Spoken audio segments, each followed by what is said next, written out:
नमस्कार दोस्तों, welcome to GST टावा यूट्यूब चैनल। दोस्तों आज की वीडियो काफ़ी इंपॉर्टेंट होने वाली है क्योंकि आज की वीडियो हम लोग डिस्कस करेंगे benefits under new tax regime assessment test 24-25 के बारे में। जी हाँ दोस्तों, जैसा कि आपको पता है फरवरी का महीना चल रहा है, फाइनेंशियल ईयर 23-24 ख़त्म होने वाली है, तो हम लोगों को प्लानिंग करनी पड़ेगी फाइनेंशियल ईयर 23-24 के आईटीआर के बारे में। जी हाँ दोस्तों, जैसे कि मार्च ख़त्म होगी, मई या जून में आपकी आईटीआर फाइलिंग स्टार्ट हो जाएगी, तो उसके लिए अभी से प्रिपेयर करना पड़ेगा हम लोगों को।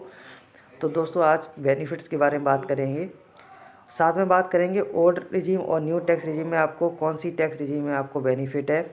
दोस्तों वैसे गूगल पे काफ़ी कैलकुलेटर मौजूद हैं, इनकम टैक्स के में पोर्टल पे भी कैलकुलेटर मौजूद है जिससे आप कंपैरिजन कर सकते हैं कि आपको किस रिजीम में बेनिफिट होगा, ओल्ड में या फिर न्यू टैक्स रिजीम में।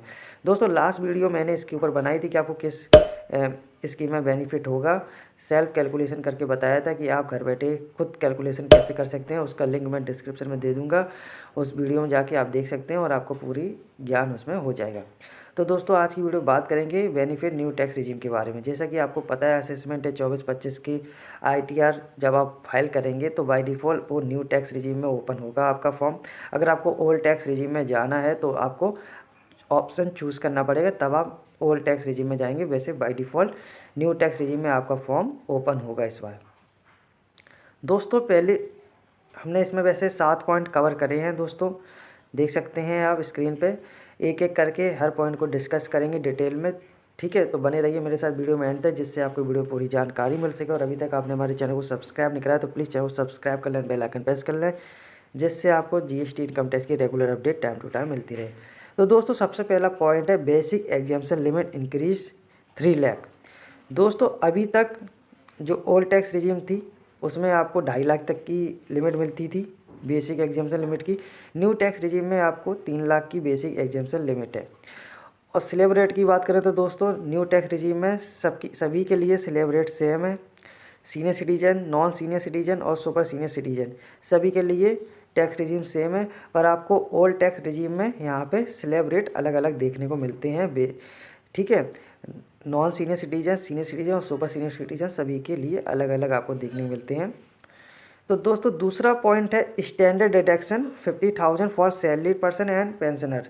दोस्तों अभी तक क्या था, असेसमेंट है 23-24 तक अगर आप न्यू टैक्स रिजीम ऑप्ट करते हैं तो आपको स्टैंडर्ड डिडक्शन नहीं मिलता था, जो कि 50,000 मिलता है सैलरी पर्सन और पेंशन पर्सन को।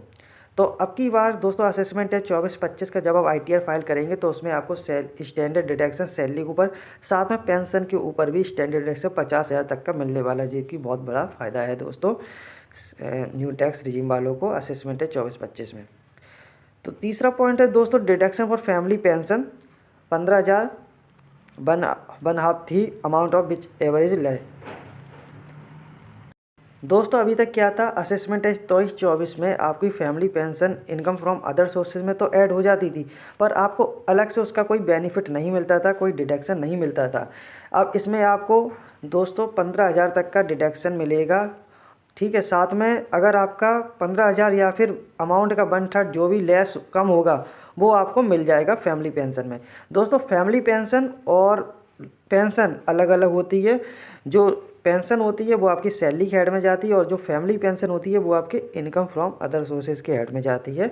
तो दोनों में आप कंफ्यूज नहीं होइए, दोनों के हेड अलग अलग हैं। चौथा पॉइंट में है no deduction for chapter 6A except 80 CCD2। दोस्तों 6A में आपको 80C से लेके 80U तक कोई भी डिडक्शन नहीं अलाउ है असेसमेंट है 23-24 में न्यू टैक्स रिजीम में। दोस्तों एक आपको अलाउ है जो कि है 80 CCD2। जी हाँ दोस्तों, एम्प्लॉयर कंट्रीब्यूशन का एनपीएस का होता है ये आपको अलाउ है न्यू टैक्स रिजीम में। इसके अलावा आपको किसी भी नहीं अलाउ है, चाहे 80C हो, 80D हो, 80U हो, 80G हो, कोई भी डिडक्शन अलाउ नहीं है न्यू टैक्स रिजीम में, ठीक है। पाँचवा पॉइंट बात कर लेते हैं जो कि बहुत ही महत्वपूर्ण है, interest on home loan section 24B if property is let out. दोस्तों अगर आपने होम लोन ले रखा है, आप चाहते हैं कि हम न्यू टैक्स रिजीम में चले जाएं और हमें होम लोन का जो बेनिफिट मिलता है उसका भी बेनिफिट मिल जाए। दोस्तों अभी तक क्या था, असेसमेंट है 23-24 तक आपको होम लोन का किसी भी प्रकार डिडक्शन नहीं मिलता था, लेकिन असेसमेंट है 24-25 में आपको होम लोन का इंटरेस्ट का डिडक्शन अलाउ हो जाएगा, वो भी पूरे 2 लाख रुपए तक का। पर उसमें कंडीशन ये है दोस्तों, अगर आपकी प्रॉपर्टी लेट आउट है, मतलब आपने उसे रेंट पे उठा रखी है और उसकी रेंटल इनकम हम ITR में दिखा रहे हैं, तभी आप उसके होम लोन के इंटरेस्ट का बेनिफिट ले सकते हैं। अगर आपकी सेल्फ ऑक्यूपाइड है, मतलब आप खुद रह रहे हैं, उसे रेंट पे नहीं उठाया है, तो आप क्लेम नहीं कर पाएंगे, तो आपको किसी भी प्रकार का न्यू टैक्स रिजीम में उससे बेनिफिट नहीं मिलेगा।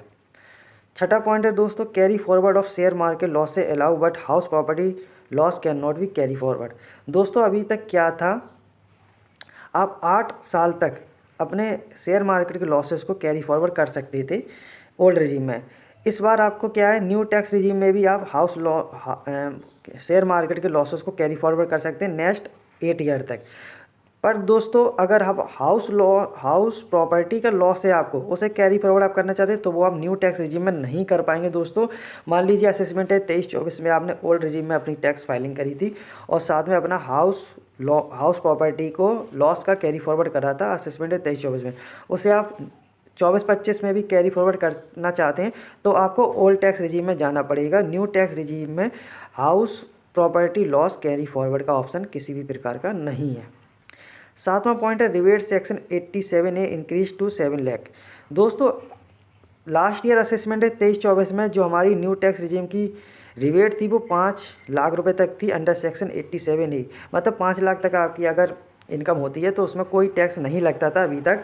लेकिन असेसमेंट टेस्ट 24-25 का जब आप ITR भरेंगे तो उसमें आपको 7 लाख तक की 87A की लिमिट को मिल जाएगा बेनिफिट, क्योंकि इसको इंक्रीज़ कर दिया गया है। बेसिकली अगर आपकी 7.5 लाख रुपए तक की इनकम है, जैसे कि आप सैलरी पर्सन है या पेंशनर हैं, 7.5 लाख की इनकम है सब मिला के, तो आपको 50,000 का स्टैंडर्ड रेट मिल जाएगा, तो 7 लाख तक आपकी इनकम हो जाएगी, तो उसमें आपको कोई टैक्स नहीं आएगा।